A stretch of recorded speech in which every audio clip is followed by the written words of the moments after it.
Vamos continuar então, meus queridos alunos. Vocês têm de saber que, infelizmente, nós estamos vivendo algumas eras atrozes. E eu tenho denunciado essas eras nos mais diversos países em que eu sou publicado. Recentemente, inclusive, na Turquia, na Polônia e no Japão. Primeira era, estamos na era dos mendigos emocionais. Uma pessoa rica emocionalmente, ela faz muito do pouco. Uma pessoa miserável emocionalmente precisa de muito para sentir pouco. Se as pessoas precisam te aplaudir, te reconhecer, para que você se sinta feliz, você é um miserável, ainda que more num palácio. Se você precisa de vários produtos novos para se encantar, inclusive joias, roupas, perfumes, se você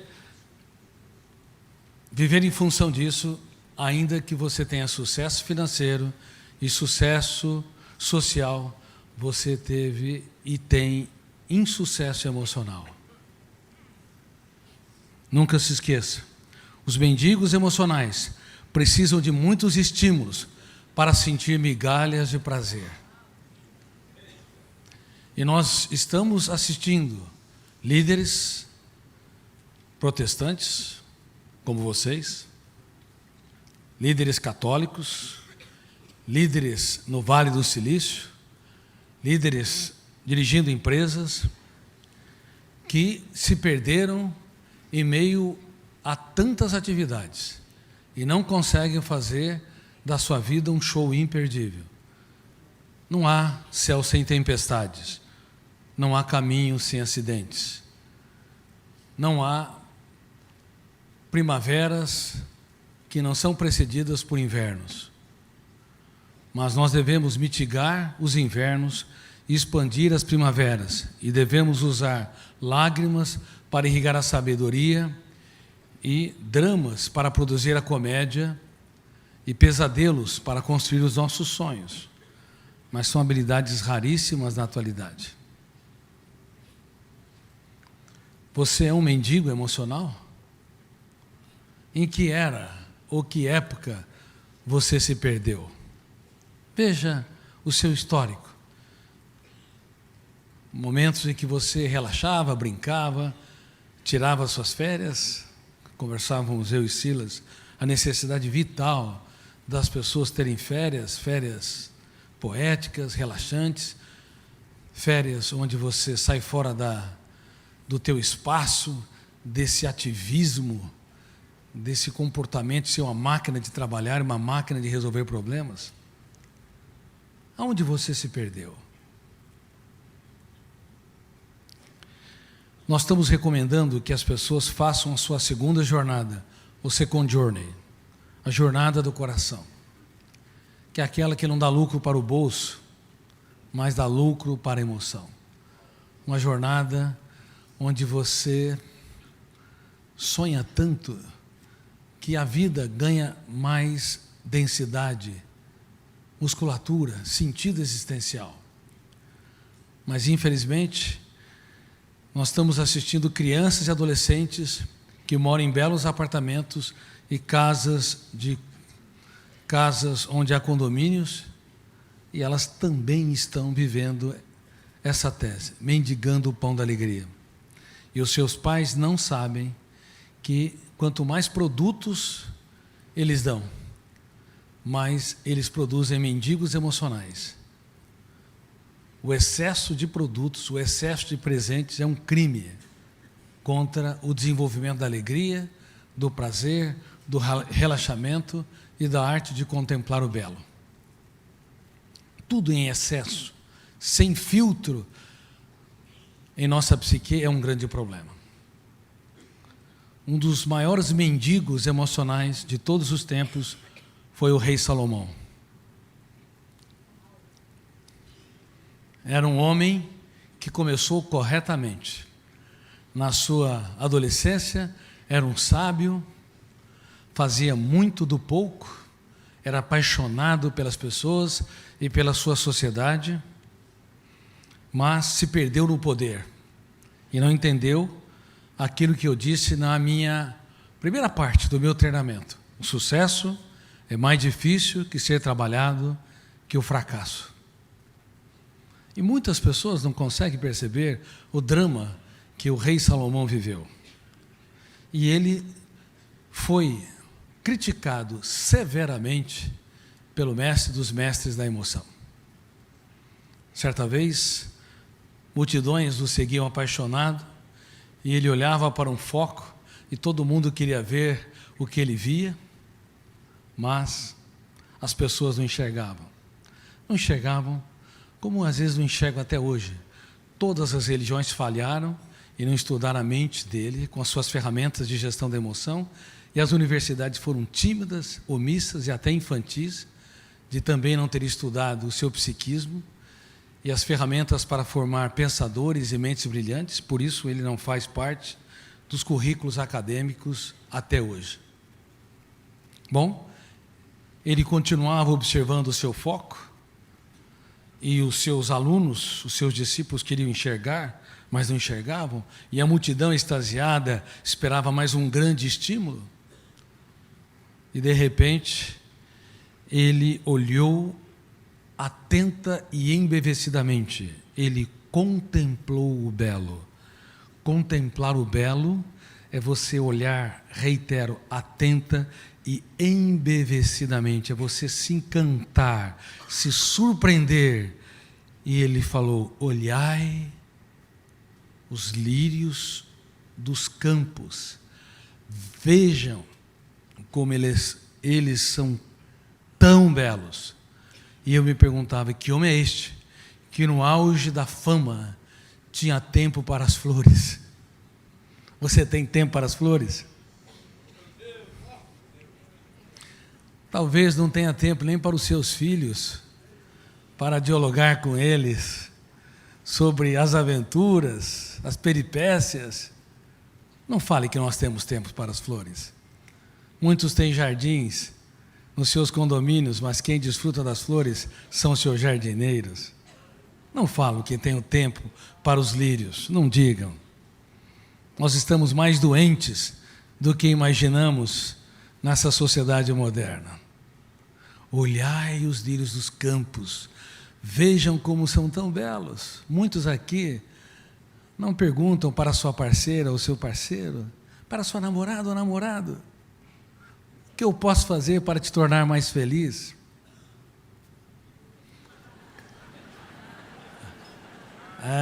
Não perguntam. Tornaram-se técnicos. É a pior coisa para o amor é se tornar um técnico. Queridos amigos, pais se tornam profissionais, maridos profissionais, irmãos profissionais, filhos profissionais. Acho que conhece quem ama, mas conhece no máximo a sala de estar. Não entraram em camadas mais profundas. A família moderna se tornou um grupo de estranhos, próximos fisicamente, muito distantes interiormente. Esse foi o primeiro livro que eu escrevi, mas eu nunca o publiquei. Acho que eu vou publicá-lo um dia. E um fenômeno que nos envelhece rápido e coletivamente, que nos leva a entender que estamos na era do envelhecimento precoce da emoção, a era dos mendigos emocionais está gerando a era do envelhecimento precoce da emoção. Jovens com 15, 20 anos de idade, com uma idade emocional de 100 anos, 120 anos. Adultos com 20, ou 30 anos, ou 40 anos de idade, estão num asilo emocional. Não tem canto, não tem prelúdio, não tem aventura.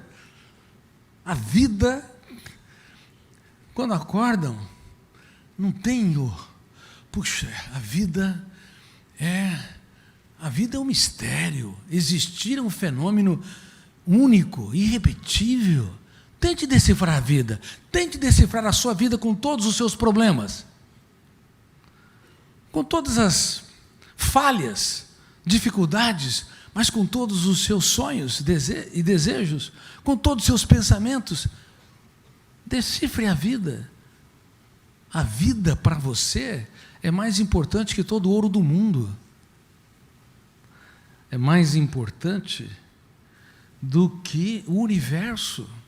Quando você sofre, a única dor que você realmente consegue sentir é a sua. O mundo todo, o universo todo sofre. Quando você não dorme, o universo todo está insone. Sabe por quê? Porque, ao contrário do que as pessoas pensam, o pensamento não é real, ele é virtual. Você só compreende o outro a partir de si mesmo. Se você não se esvazia de si, você nunca vai entender o outro ou a outra. Você julga, grita, você se exaspera com você. Parece que é com o outro ou com a outra, mas no fundo é com você. Lembre-se que eu disse, não foi estudado o processo de construção de pensamentos? Gatilho, janela. Se a janela for errada, killer, o volume de tensão fecha o circuito através da âncora. E quarto fenômeno, alto fluxo, lei e relé, retroalimentando discussão, retroalimentando timidez, insegurança, impulsividade. Não foi estudado também, como ele disse, os tipos de pensamentos, dialético e antidialético. Por isso nós intoxicamos os nossos alunos e as pessoas que lideramos com o pior dos pensamentos, e não com o pensamento multiangular, multifocal, antidialético ou imaginário. Também não foi estudada a natureza dos pensamentos. O pensamento é real ou virtual? Quando ele briga com ela briga com ele, é real a briga ou é virtual? Muitos acham que é real, mas na verdade o pensamento consciente jamais incorpora a realidade do objeto pensado. Eu sei, isso está ligado à última fronteira da ciência, porque revela a essência intrínseca do que nós somos, uma espécie pensante. Então, na ONU, quando os diplomatas se reúnem para discutir os problemas, eles não sabem que o pensamento é virtual e muitas vezes está completamente enviesada a maneira de entender, interpretar e discutir os problemas. Se o pensamento é virtual, eu tenho que aprender a recolher as armas, me doar mais e abraçar mais e julgar e criticar menos. Por que o pensamento é virtual? Como é que nós podemos dizer que é virtual? Somente na esfera da virtualidade nós pensamos no futuro. Quem é que sofre por antecipação aqui? Levante as mãos. Levante as mãos. Vai, meus alunos, levante as mãos. Vocês acham que sofrer pelo futuro é algo inteligente ou uma idiotice? Parabéns, são idiotas. Emocionais. Mas brincadeira à parte, e honrando vocês e aplaudindo vocês como meus alunos, por que nós somos idiotas emocionais? Sofremos pelo futuro, se o futuro é uma irrealidade, apenas uma possibilidade. Porque na esfera da virtualidade nós desenvolvemos dois fenômenos: uma plasticidade construtiva e uma liberdade criativa. O mundo é plástico na nossa mente. O ser humano é capaz... Bom, ele é tão complexo, tão sofisticado, que quando não tem problema, ele os cria. Você não precisa ter inimigos para se perturbar. Basta o teu eu não gerenciar pensamentos, que a tua vida vai ser um inferno. Você vai construir muitos inimigos. Lembre-se, cobrando demais de si, se irritando por pequenos problemas, ou seja, diminuindo o limiar para suportar frustrações. Também sofrendo por antecipação ou ruminando o passado, perdas, mágoas e frustrações. E você, então, infecta o presente.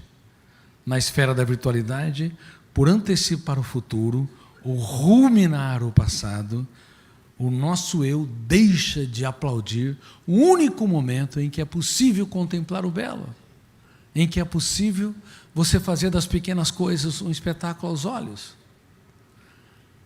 Ser feliz, fazer dos lírios dos campos uma experiência solene.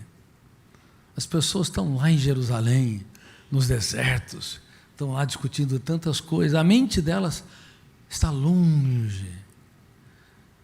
A sua mente onde está? Bom, vocês aceitaram ser meus alunos, por isso eu estou confrontando-os, para que vocês nunca mais se esqueçam. Na esfera da virtualidade, todos nós somos cineastas surpreendentes, mais do que os cineastas de Hollywood, mas podemos causar transtornos inimagináveis. Grande parte dos seus problemas foram criados por vocês. São criados por nós. Lembre-se, dificuldade de conviver com pessoas lentas. E daí que elas não correspondem às nossas expectativas? Ninguém é obrigado. Se você é um avião, você não queira obrigar um trator a ganhar asas. Mas um trator sulca a terra e a prepara para o alimento. Ou seja, cada ser humano tem particularidades cognitivas na construção do seu raciocínio, seja linear, seja multifocal, seja o raciocínio complexo, seja o raciocínio imaginário. As pessoas não vão corresponder às nossas expectativas. Se você conviver com milhares de animais, você nunca vai ter nenhum problema. Mas convivam com um ser humano que cedo ou tarde haverá problemas.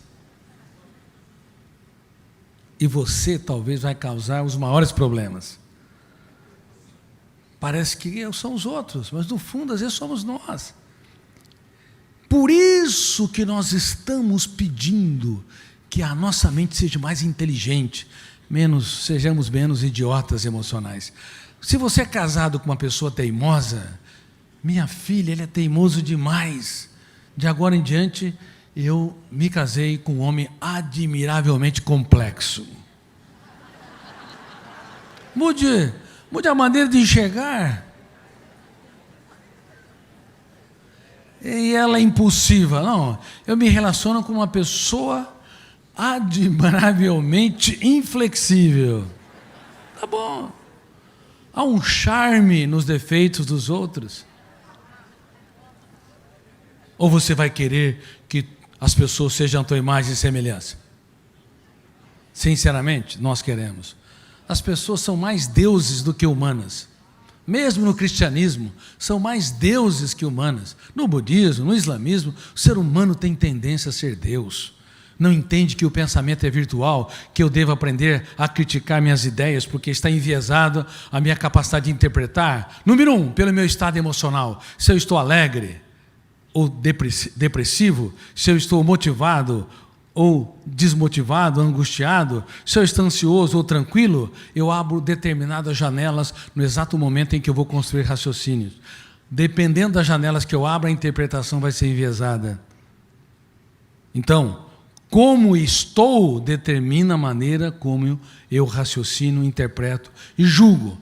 Número 2, o que sou, como todos os dias, o biógrafo inconsciente do cérebro acrescenta mais e mais janelas, mais e mais experiências, mais e mais pensamentos.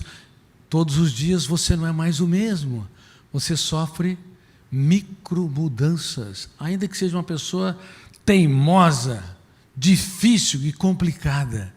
Todo ser humano passa por pequenas mudanças ao longo da vida. Então, como eu estou, meu estado emocional, e o que sou, meu estado intelectual, ou as matrizes da minha personalidade, interferem no processo de interpretação. E que mais? Aonde eu estou?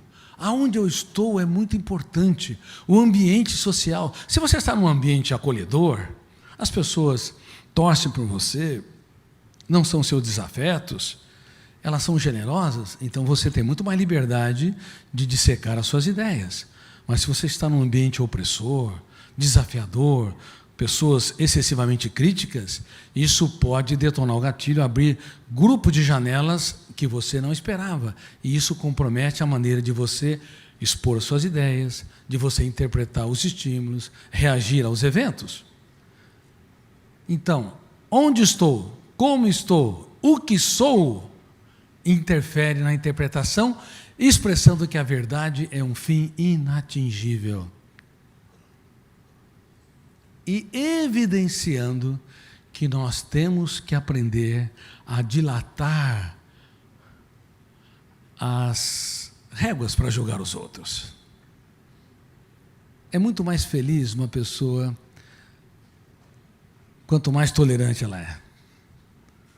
É muito mais feliz, muito mais tranquila, muito mais saudável uma pessoa que dá descontos.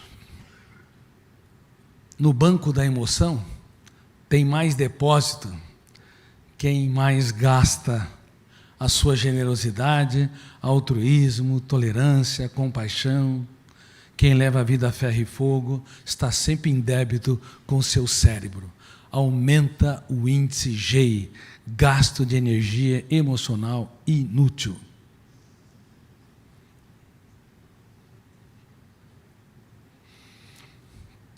Meus queridos alunos, então, recordando, a era dos mendigos emocionais gera a era do envelhecimento precoce da emoção. Qual a sua idade emocional? Eu não sei se eu fiz esse teste. Fiz aquele teste da outra vez? Bom, da outra vez eu lembro, só para recordar rapidamente, para que quem não esteve da outra conferência aqui, levante as mãos. Quem não esteve? Grande parte não esteve. Tá bom. Se você sofre por antecipação, acrescente 10 anos a mais na sua idade biológica. Se rumina perdas, mágoas e frustrações, mais uns 10 anos. Se você é rápido demais e quer que todo mundo siga teu ritmo, mais uns 15 anos. Se cobra demais dos outros ou cobra demais de si, você é um gerente atroz do seu cérebro, mais uns 15 a 20 anos. Se é agitado e inquieto e não contempla o belo, não gasta um tempo com as pequenas coisas, mais uns 10 anos. Dá para saber? Quem está no asilo aqui? Vamos ver. Quem lá, Silas, olha lá. Levanta as mãos. Quem está no asilo? Parabéns, asilo. Agora eu te pergunto, você não tem vergonha? Tão jovem, no frescor da idade, e tão complexo, e complicando tanto a sua vida, isso é muito sério, isso dói no meu coração de saber que os nossos filhos e alunos no mundo todo, os filhos da humanidade, estão vivenciando isso de maneira atroz. E desde quando Steve Jobs lançou seu smartphone em 2007, embora o smartphone, a internet, todo o aparelho digital levou ao aumento da produtividade, a expansão da comunicabilidade, e a acessibilidade das informações como nunca ocorreu, também envelheceu precocemente o território da emoção e mexeu no ciclo da dopamina e da serotonina, gerando dependências em níveis da cocaína e que provocam reações da síndrome da abstinência mais rápida que a própria cocaína e o crack. Por quê? Por que eu digo isso? E essa é uma das minhas denúncias também mundiais. Por quê? Uma pessoa que é dependente de cocaína apresenta sintomas da síndrome de abstinência depois de 48 ou 72 horas. Irritabilidade, ansiedade, agitação, insônia. Mas uma pessoa que deixa 2 a 3 horas o seu celular apresenta sintomas semelhantes, além de asco ao tédio, aversão ao tédio. As pessoas não conseguem mais ficar sozinhas. E quem não ama a solidão não terá criatividade. A solidão branda é fundamental para você ter um encontro marcado consigo. A solidão intensa é tóxica. O isolamento é tóxico. Mas se você não tiver momentos particulares com você, você já perdeu. Você vai ser uma máquina de repetir informações. Vai ter medo, vai ser assombrado pelos seus pensamentos perturbadores, sofrimento por antecipação, autocobrança, por tantas preocupações, e não vai desenvolver estratégias para superar e domesticar esses fantasmas mentais. Eles se perpetuam a vida toda.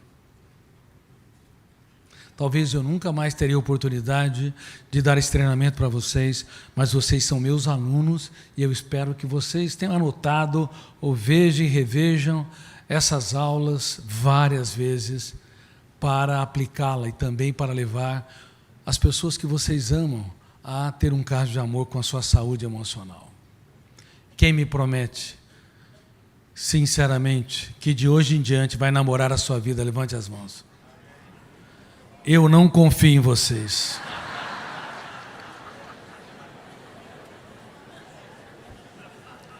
Não confio, porque não funciona. Lembre-se que eu disse, o inferno emocional está cheio de pessoas bem intencionadas, muito bem intencionadas. Na prática, vocês vão perceber como a vida é um rolo compressor e vocês vão esquecer do que eu lhes disse. Não é autossugestão, é treinamento educacional. Todos os dias vocês vão falhar, vão tropeçar, vão ser mendigos emocionais, vão hiper se preocupar com coisas tolas e débeis e não vão contemplar o belo. Olhai os lírios dos campos, veja como são tão belos. Quantos lírios há na sala da sua casa que você não contempla? Quantos lírios? Quantas coisas belas. Talvez muitos aqui nunca penetraram em camadas mais profundas do seu próprio pai ou mãe. Perguntaram sobre as aventuras, os momentos mais cálidos, os pontos de mutação, as curvas mais difíceis. Vocês conhecem as manias, comportamentos erráticos, as idiosincrasias dos outros, mas não conhecem camadas mais profundas, talvez nem do seu próprio ser. Você quer ver um exemplo? Sejam honestos e honestas aqui com meus alunos. Quem é que tem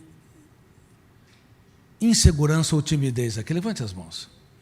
Levante bem as mãos. Toda pessoa tímida costuma ser ótima para os outros. Olha, talvez 70% ou mais dessa plateia, e vocês estão acostumados a falar, são ótimas para os outros, mas são algozes de si. Toda pessoa tímida se apequena diante de determinadas situações, não todas. Falam, expressam ideias com um custo emocional alto, às vezes da taquicardia, aumento da ventilação pulmonar, sentido como dispneia. E toda pessoa tímida, ela não é justa com a grandeza da sua psique. Ela não é justa com a complexidade da sua mente. Porque não conhecemos a nós mesmos. Se intimida e fragiliza sem perceber que você simplesmente é um ser humano único. Certa vez estava dando conferência, treinamento em Angola, foi a primeira vez que tinha visitado aquele país, e um jornalista chegou até mim e me disse: eu sou William Bonner de Angola. Eu falei, porque eu faço o jornal principal da TV à noite e eu quero te agradecer. Eu falei, pois não, mas te agradecer muito. Pode falar. Porque eu descobri com os seus livros que eu sou um espermatozoide vencedor.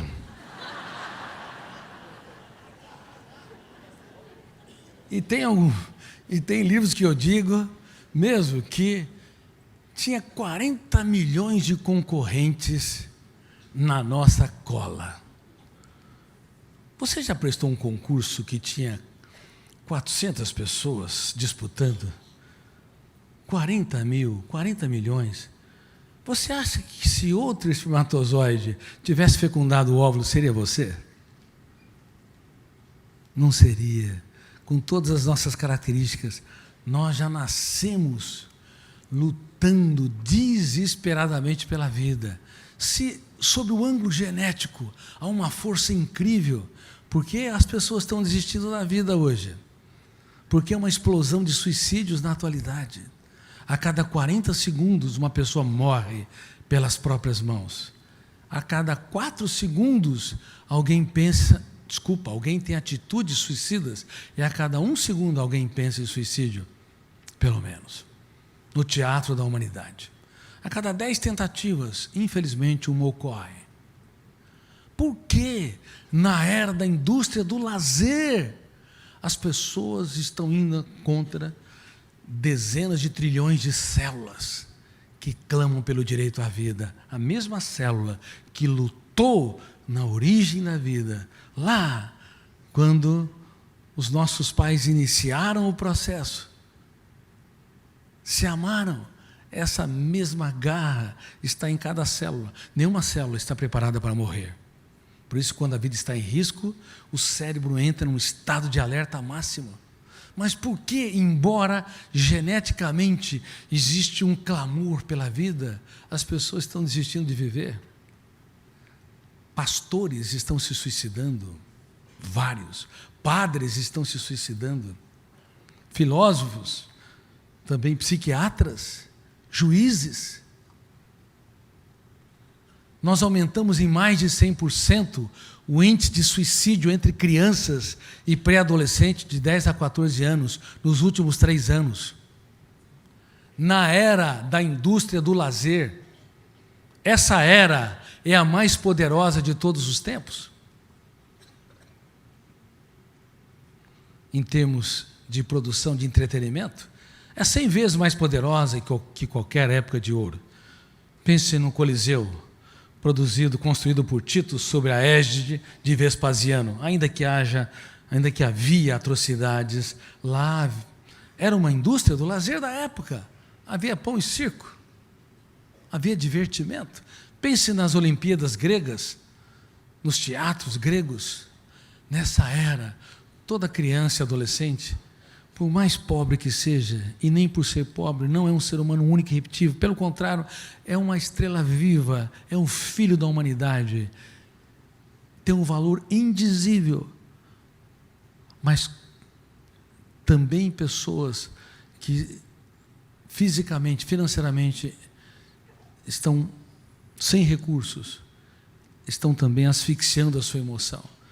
Porque embora tenha acesso ao rádio, embora tenha acesso ao esporte, pelo menos pela TV, embora tenha acesso à música, não estão treinando o seu eu para contemplar o belo, não estão treinando o seu eu para impugnar, discordar e confrontar pensamentos perturbadores. O seu eu, portanto, não tem autonomia.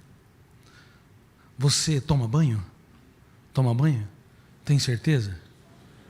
Quem toma 2 banhos por dia aqui? Levante as mãos. 3 banhos por dia. Não vou perguntar 4, que talvez você tenha toque, transtorno obsessivo compulsivo.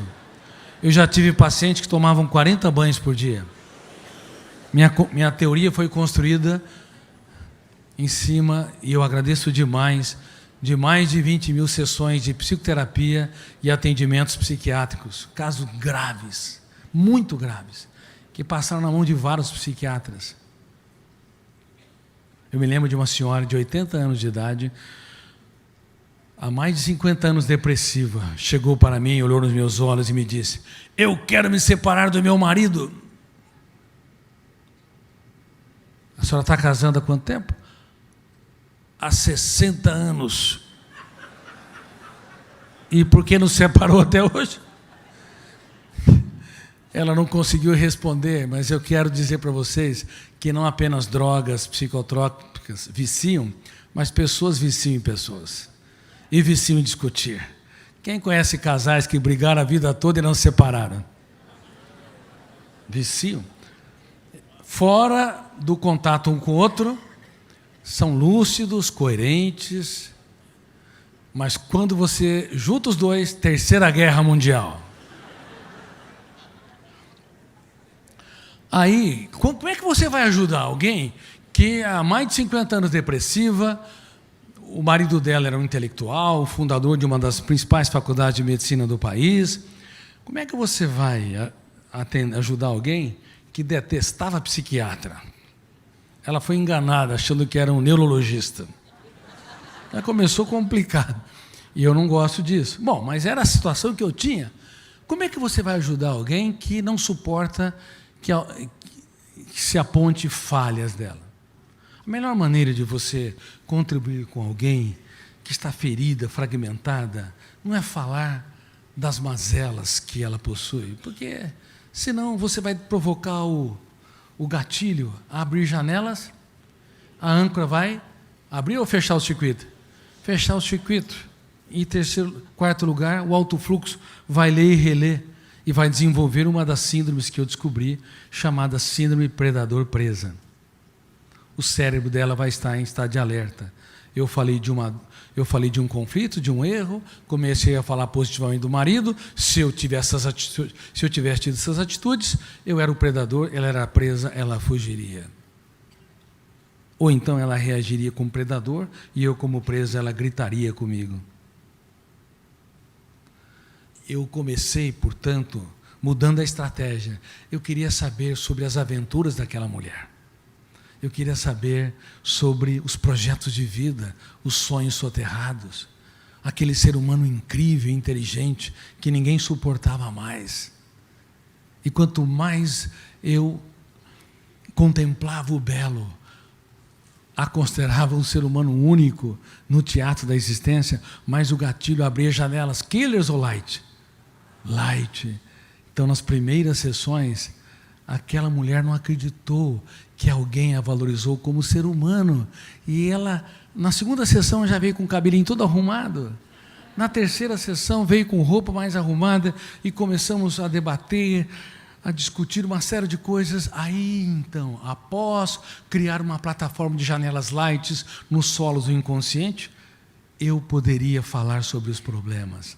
E comecei a falar, e comecei a levá-la a ter consciência crítica, e comecei a levá-la a perceber que o seu marido, ele não era um monstro que ela desenhou, podia ter seus defeitos, mas também tinha suas qualidades, senão ela não teria vivido décadas com ele. O resultado foi que depois de 3 a 4 meses, um período tão breve, ela deu um salto tão grande. Eu não fiz muito, eu só irriguei o eu dela para desenvolver a autonomia, a capacidade de escolha, e ela escolheu olhar para o marido e para a vida com um olhar diferente. E ela começou a elogiá-lo, e ele começou a se enamorar dela, e ele estava combalido, mais de 80 anos de idade, imagina. E eles começaram a dançar na sala de casa como 2 adolescentes. E eu escrevi uma mensagem, mais ou menos assim, que eles colocaram num quadro. Parabéns, vocês escreveram os capítulos mais nobres da sua história, nos momentos mais difíceis de suas vidas. Vocês se tornaram poetas da vida. Talvez nunca escreveram poesias, mas viveram uma vida com uma poesia. Muito obrigado por existirem.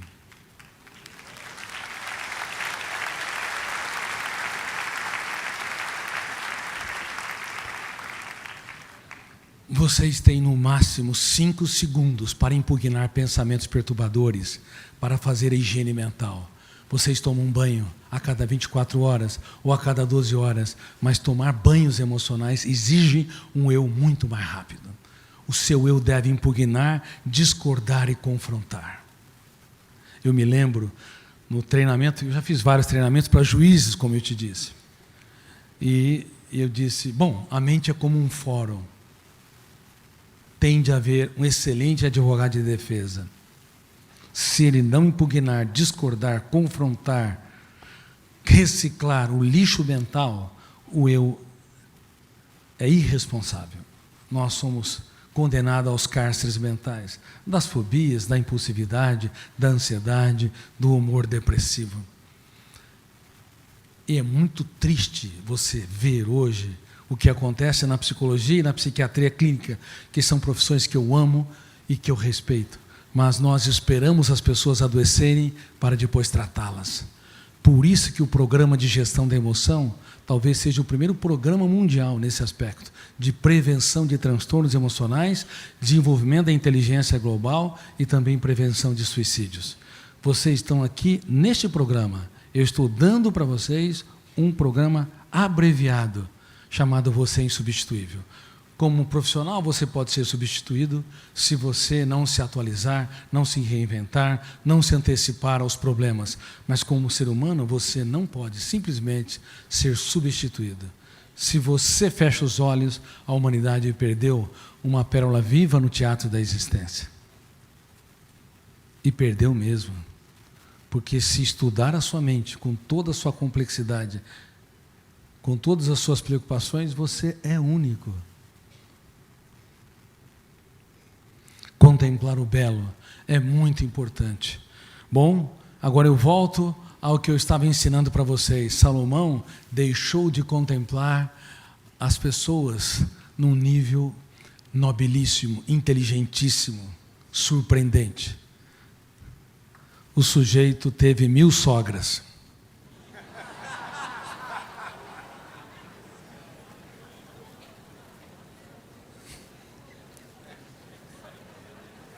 Teve ou não teve? 700 mulheres e 300 concubinas. Salomão, sobre o ângulo da psiquiatria, ele se tornou um sociopata sexual. É sério. É muito sério. 700 mulheres, 300 concubinas. Pense nisso. Ele se perdeu no poder. Um psicopata machuca, fere e não sente a dor dos outros. O sociopata, ele transgride as regras sociais, mas tem sensibilidade. Ele não é um psicopata. Uma pessoa que anda em altíssima velocidade, colocando em risco a sua vida e a vida dos outros, pode ser um sociopata. Mas ele pode ter sensibilidade, se machucar, ferir, ou se a sua mãe morre, ele tem sentimentos, ou se um amigo falece, ele tem emoções intensas. Salomão não era um psicopata, mas se tornou um sociopata.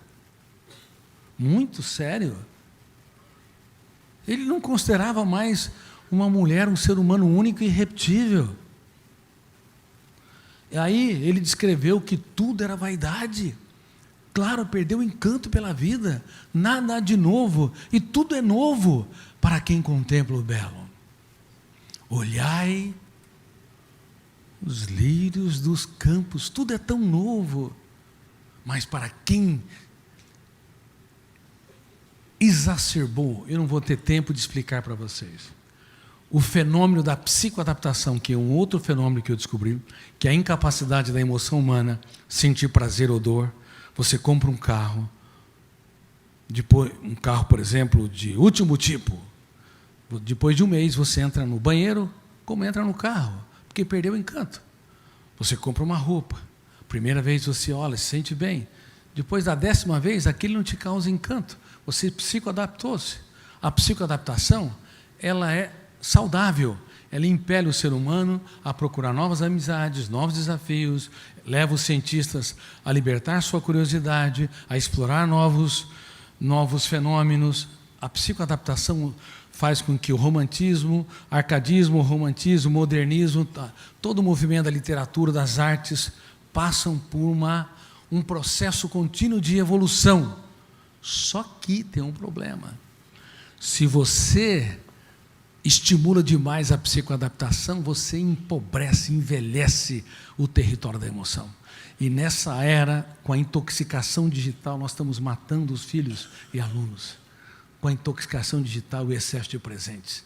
A quantidade de estímulos que se tem numa hora é mais do que se tinha em meses ou anos no passado. Uma criança de 7 anos de idade tem mais informações que o imperador romano tinha no auge de Roma. Isso gera, não apenas exacerba a síndrome predador-presa, que eu lhes disse, mas também exacerba a síndrome do pensamento acelerado, que com muita humildade lhes digo que eu descobri, e ela se tornou um gravíssimo problema. As crianças são inquietas, os adolescentes, eles não contemplam o belo, tudo é rápido e fugaz. Os adultos são insaciáveis. Aceleramos o pensamento e estimulamos a psicoadaptação a rapidamente perder o prazer. Tudo cansa, tudo fatiga. Asco ao tédio. Por isso é uma das importantes causas da explosão de suicídios e transtornos emocionais na atualidade. E agora? Temos que mudar isso. Você tem de treinar todos os dias a fazer muito do pouco, a gastar tempo conversando com as pessoas caras. percebendo que você é um mortal. Você morre todos os dias um pouco. Nós morremos todos os dias um pouco. Pense numa data do seu fim da existência. Imagine que você soubesse essa data. Pense numa data específica. Ano, mês, dia e hora. Sabe por que eu estou pedindo para vocês fazer esse exercício? Para perceber que somos dramaticamente humanos e finitos. Devemos valorizar o essencial. Talvez você foi muito generoso com a sua data. Talvez ela seja muito mais rápida do que você desenhou. Eu tenho um primo que eu gosto demais, muito carinho por ele, muito bem-humorado. Mas ele descobriu que está com câncer e com várias metástases. Mas estava bem há poucos dias. Nós estamos preocupadíssimos com a explosão de índice de câncer. Quando eu me formei na faculdade de medicina, 1 em 20 pessoas desenvolvia um tumor cancerígeno. Bom, esperávamos que no século XXI, controlando fatores exógenos, como o tabagismo, o alcoolismo, os pesticidas, a má nutrição, a poluição ambiental, sobrariam os fatores endógenos, em destaque genéticos. E as estatísticas seriam mais generosas, 1 para 50, 1 para 100. Mas, pasmem, nós estamos em 1 para 4. E eu tenho ajudado vários oncologistas notáveis a entenderem que a mente acelerada, tensa, também está nos fatores do desencadeamento de células cancerígenas. E nós pensamos que em 2050 estará em 1 para 2. E a célula cancerígena, eu tenho falado para esses meus colegas, é uma célula que quer ser eternamente jovem. Ela se multiplica sem nenhum controle e não se preocupa com o hospedeiro. Ela é egoísta, mas quer ser eternamente jovem e suga nutrientes de todo o corpo, debelando o corpo. E também o pensamento acelerado é um pensamento egoísta. De que adianta ser o mais rico de um cemitério? Ou o profissional mais ou o líder mais competente no leito de um hospital?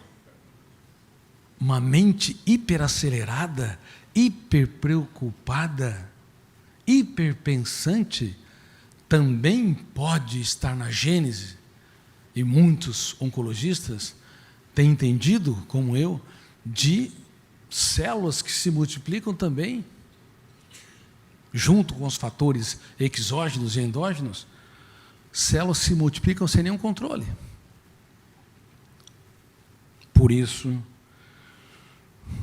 é muito sério as ferramentas de gestão da emoção. Eu gostaria de que vocês assistissem agora uma aula do programa de gestão da emoção. Eu gostaria que vocês se tornassem embaixadores desse programa. Ele é 100% online, 100% gratuito. É o primeiro programa mundial de gestão da emoção, reitero, para a prevenção de transtornos psíquicos e suicídios, que você pode aplicar no seu ambiente, na sua família, você pode aplicar na sua escola, na sua empresa. Eu dou as aulas e você é o facilitador.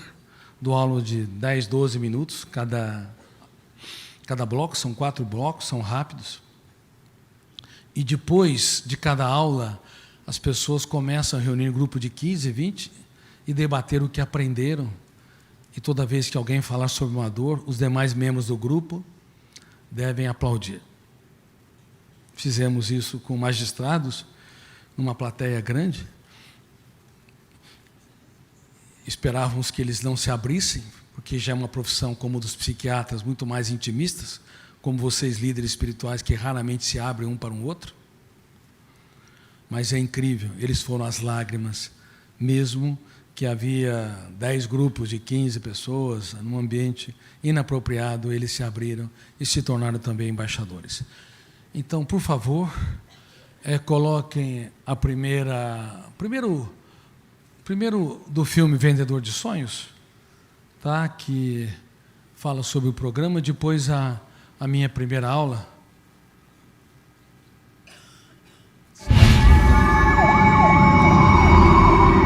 Respirem fundo, imagine que você estivesse só aqui, só você, nesse anfiteatro.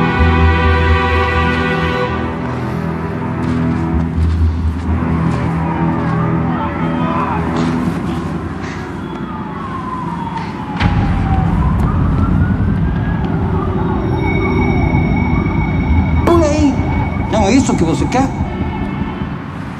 A cada 4 segundos alguém tenta suicídio, sabia? Agora, é interessante, o suicida é um assassino. Ele se mata primeiro, claro, mas ele acaba matando também todos aqueles que ficam vivos. A família, os filhos. Olha para você, preso na sua gaiola emocional, alienado às misérias maiores que as suas. Quem disse que você não consegue carregar com o peso das suas pernas? Você não sabe o que eu perdi. Eu respeito a sua dor. Ela é só sua, é a única coisa que você consegue realmente sentir agora. Inclusive, eu admiro a sua coragem. Coragem? Claro!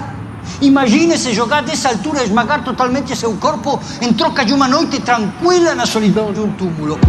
Está sentindo seu coração batendo? Parece que vai explodir no seu peito, não é? Está gritando para você deixar de ser egocêntrico.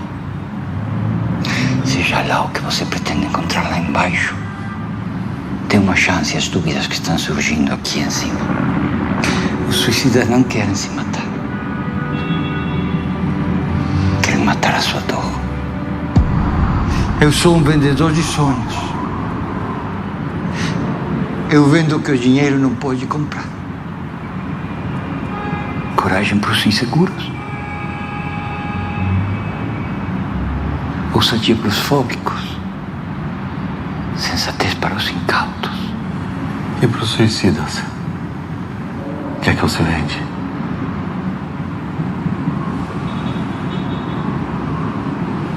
Uma vírgula.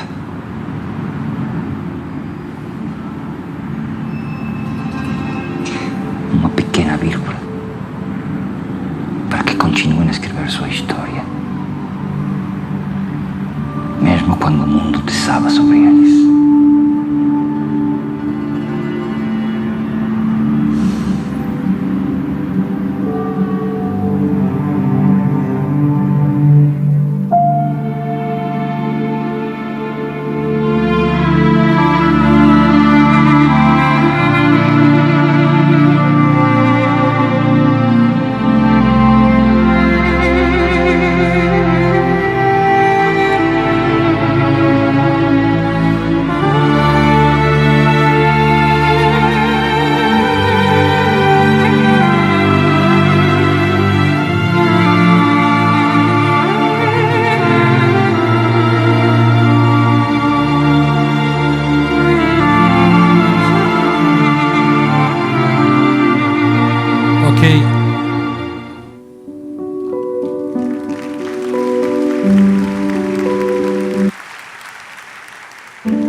Agora vem a primeira aula e eu vou interrompê-la a certa altura, tá? Por causa do tempo.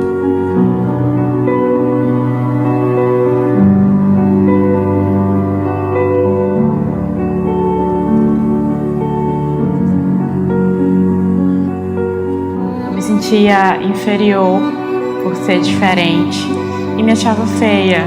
Isso fazia com que eu me cortasse. Eu planejava, o suicídio. Muitas pessoas são escravas do que os outros pensam e falam de si. Elas não são livres, não conseguem respirar prazer de viver quando são excluídas, rejeitadas, criticadas. Eu já não lia, eu não escutava mais músicas, eu já não saía praticamente de casa. E aí foi na onde que eu também desenvolvi depressão. E já chegou a vez de chegar na varanda e pensar, uma hora vai ser a minha, que daqui eu vou pular. Não tinha mais alegria ver minhas filhas brincando, não tinha mais alegria na minha esposa. E aí começava a vir pensamentos de autodestruição. Na verdade, quem pensa em morrer, pensa porque está vivo. E todo pensamento é uma homenagem à vida.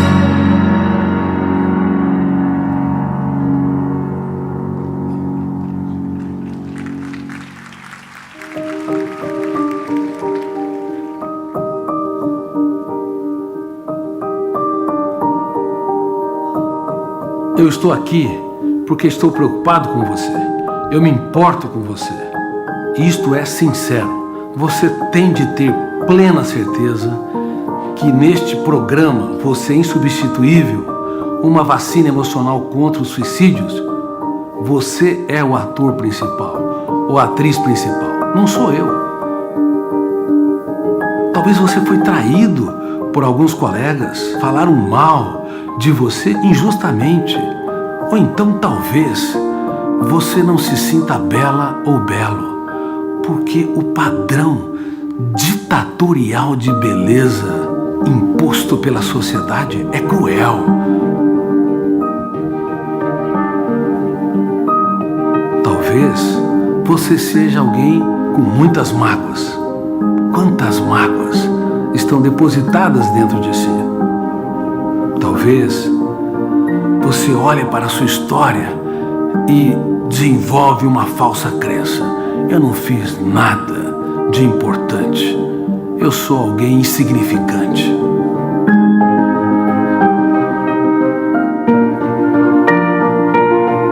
Este projeto foi construído para levar você a transformar os dias mais tristes da sua história nos capítulos mais importantes da sua vida.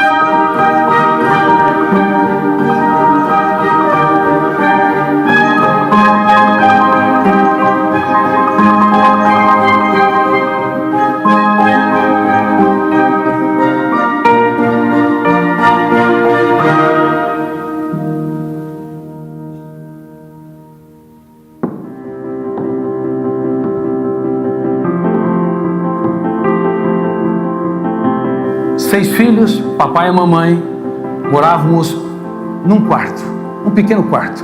Mas a pobreza, nem de longe, foi um grande problema. Pelo contrário, me estimulou a socializar, a me reinventar. Mas quando eu fui para a escola, os problemas começaram. Havia um garoto que todos os dias quase batia na minha cabeça e eu ia chorando para casa. A escola, que deveria ser um oásis para que eu pudesse aprender, se tornou um canteiro de estresse. A humilhação, a rejeição, hoje nós chamamos isso de bullying.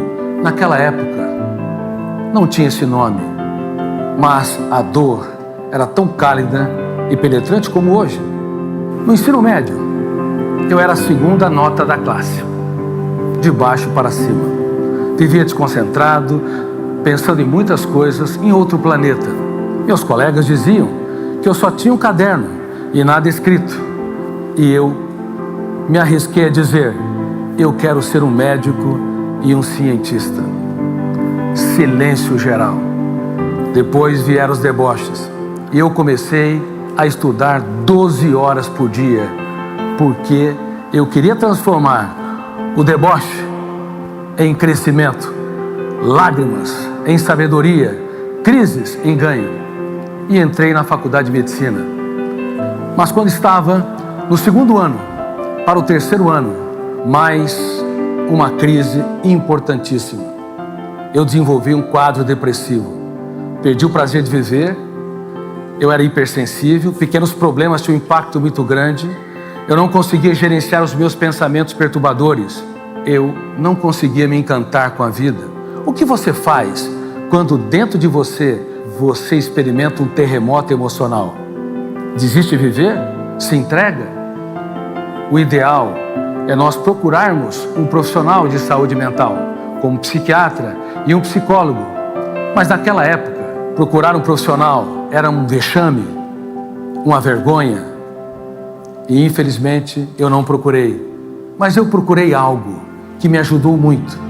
O mais importante endereço, o endereço que poucos encontram ao longo do traçado da sua história. Um endereço dentro de mim mesmo. Eu comecei a me perguntar: quem sou? O que sou? Por que não consigo controlar meus pensamentos perturbadores? Por que sofro por antecipação? Por que minha emoção é terra de ninguém? Uma rejeição, uma crítica, uma exclusão invade-me e me infecta. E eu escrevia todas as perguntas e procurava as respostas.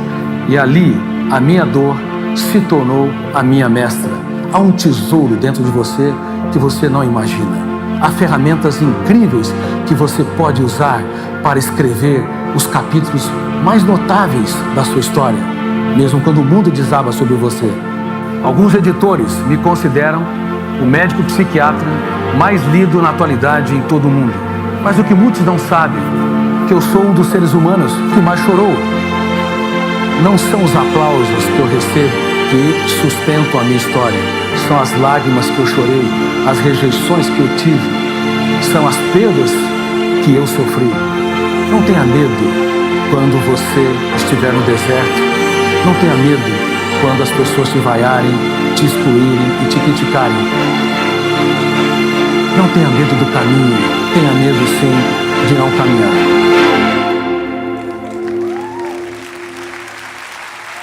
Vamos falar agora da sua história. Nós vamos fazer o seguinte. Claro, vocês viram algumas coisas que eu já tinha abordado, estão repetitivas nesse programa. E lá na sua escola, na sua igreja, na sua empresa, vocês, após abordar ou mostrar uma aula que foi produzida cinematograficamente com mais de 50 profissionais, você peça para a plateia se reunir em grupos pequenos para discutir os elementos mais importantes, como eu disse, e refaço para que vocês, se porventura quiserem ser embaixadores, de fato se tornem. Hoje a Associação de Juízes do Brasil é embaixadora oficial, a Polícia Federal é minha embaixadora oficial, o Supremo Tribunal de Justiça é embaixador oficial, o TCU também embaixador oficial, várias instituições, porque o índice de pessoas com depressão e outros transtornos psíquicos e com risco a suicídio é mais alto do que se imagina. Eu vou fazer um pequeno teste com vocês. Eu quero que da esquerda, da minha esquerda, que é a direita de vocês, pegue quem está do seu lado e assim por diante, em todas as fileiras. Peguem. Eu quero que vocês contem em um minuto para um minuto para outro, um dos dias mais tristes da sua história. E quando o seu colega contar, quando o seu amigo contar, logo que ele descrever, você aplauda ele. Porque é assim que deve ser feito nos grupos. Vocês vão ficar impressionados com os resultados. Por favor, rasguem o seu coração. Vocês estão num treinamento aqui. Sem medo.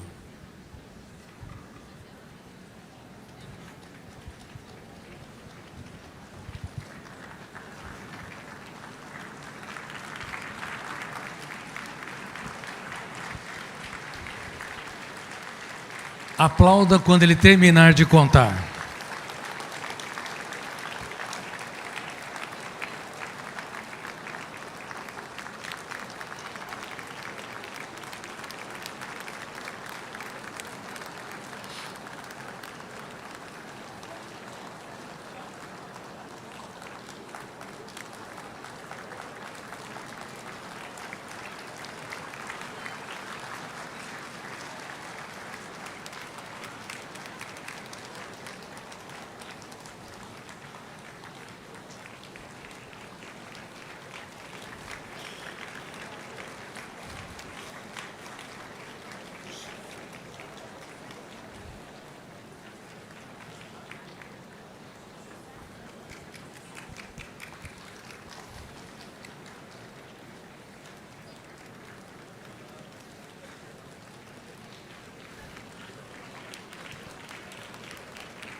Pode ser até um bullying que sofreu.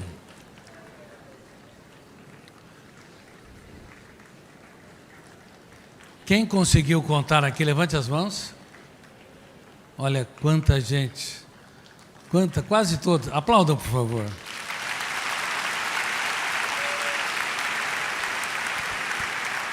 O ambiente, eu te pergunto, o ambiente aqui, público, é apropriado para alguém rasgar o seu coração, falar de alguns dos dias mais tristes?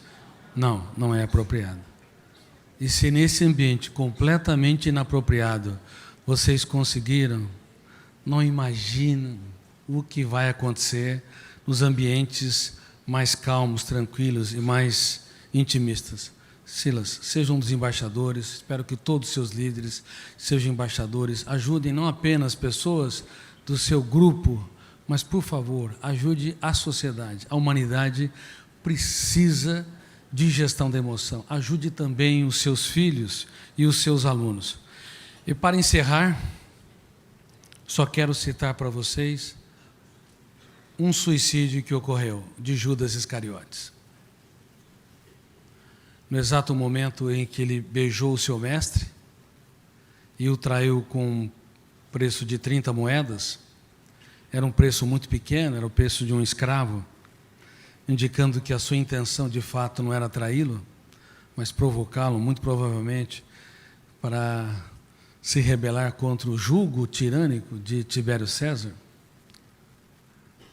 Bom, a traição gera uma janela killer duplo P. Quem nos trai? Os amigos ou os inimigos? Só as pessoas caras que podem dar um golpe de traição. Os desafetos apenas nos frustram, decepcionam.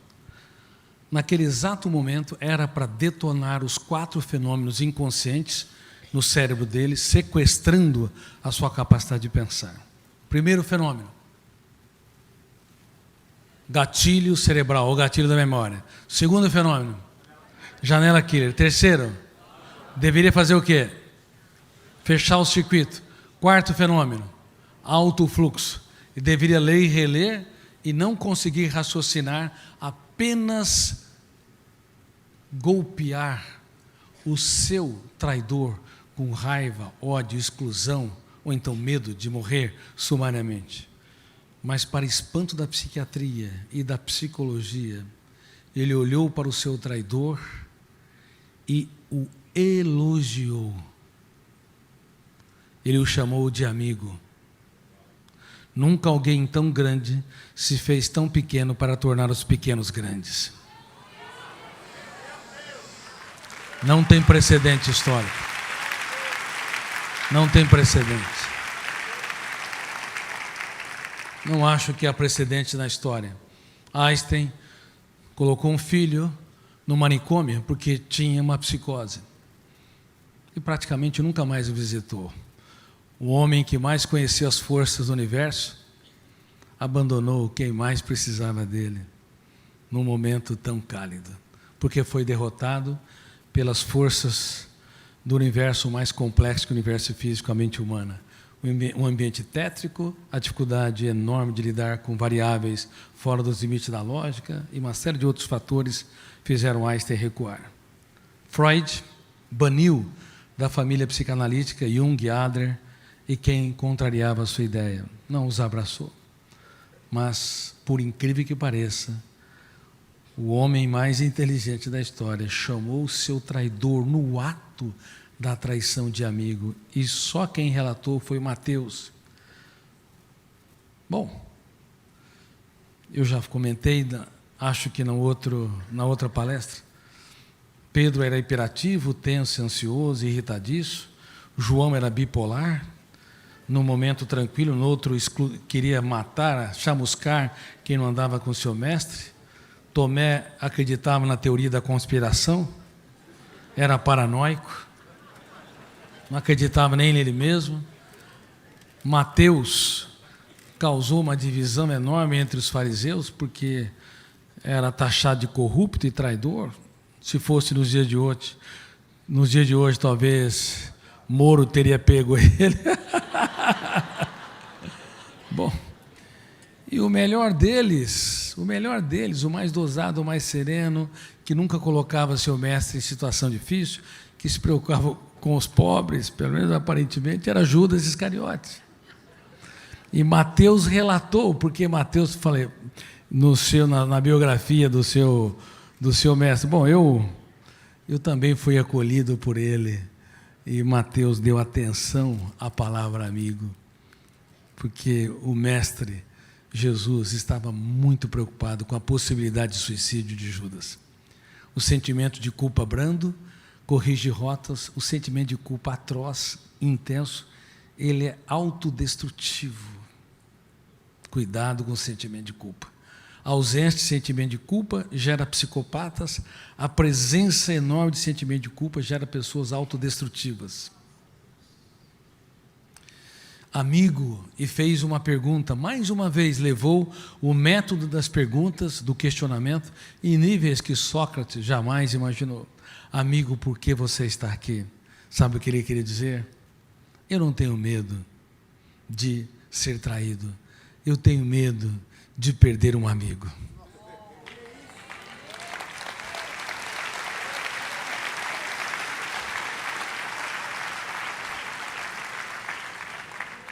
Pela quantidade de sintomas psíquicos e psicossomáticos que vocês estão apresentando, eu também tenho medo de perdê-los. Por favor, tenha um caso de amor com a sua saúde emocional e resgate as pessoas caras que vocês deixaram pelo caminho. Vale a pena viver a vida, mesmo quando o mundo desaba sobre nós.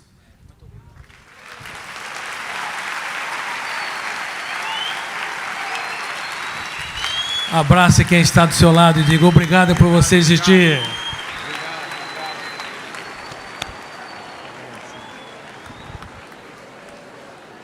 Que é isso?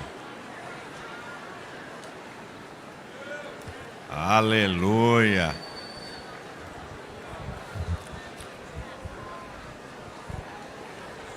Olha aí, gente.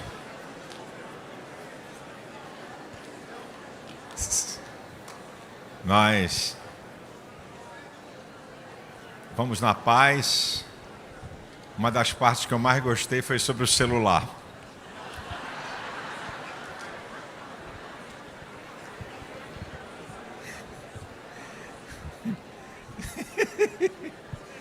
Maravilha. Muito bom. Muito bom.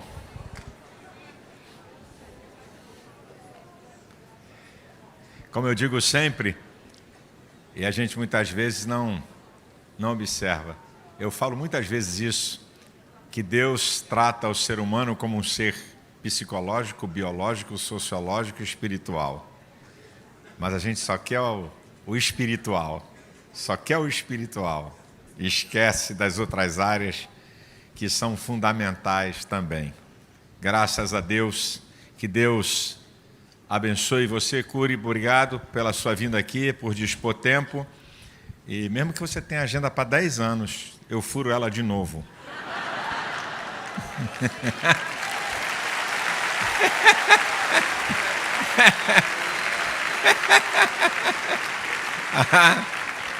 Pode fazer para 10 anos que eu furo a tua agenda. Tá? Falo com a filha, falo com a esposa, assim é onde eu te pego, irmão. Obrigado. Amanhã, 16h30, venha, que eu sei que Deus é um Deus de coisas novas. E Deus tem coisas novas e boas para revelar para nós aqui. Deus te abençoe, uma boa noite e vá em paz, na graça do Senhor Jesus. Um abraço!